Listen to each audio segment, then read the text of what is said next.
നമസ്തേ. ഇന്നത്തെ ക്ലാസ് ധാർമ്മികാസനം.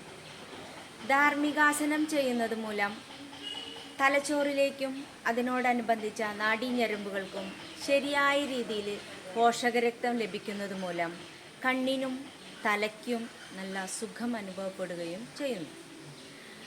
ശ്വാസകോശ രോഗങ്ങൾക്ക് നല്ല ശമനം കിട്ടുകയും ദഹനേന്ദ്രിയ വ്യൂഹങ്ങൾ ഉണർന്ന് പ്രവർത്തിക്കുകയും ചെയ്യുന്നു. നടുവേദന അകലാനും ഇത് സഹായിക്കും. ഇത്രയും ഗുണമുള്ള ധാർമ്മികാസന എങ്ങനെ ചെയ്യാമെന്ന് നോക്കാം. എല്ലാവരും സുപ്തവജ്രാസനയിലിരിക്കാം. പൃഷ്ഠഭാഗം തറയിൽ ഊന്നി, കൈകൾ രണ്ടു വശങ്ങളിലൂടെ മുകളിലേക്കെടുത്ത്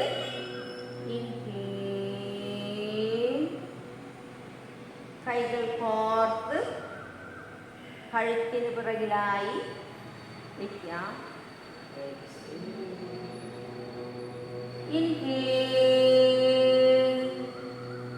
ശ്വാസം വിട്ടുകൊണ്ട് നെറ്റിത്തടം തറയിൽ പതിയെ മുട്ടിക്കാം.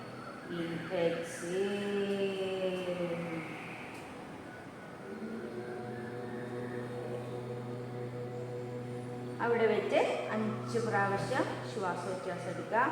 1 2 3 4 5. ഇൻഹേൽ.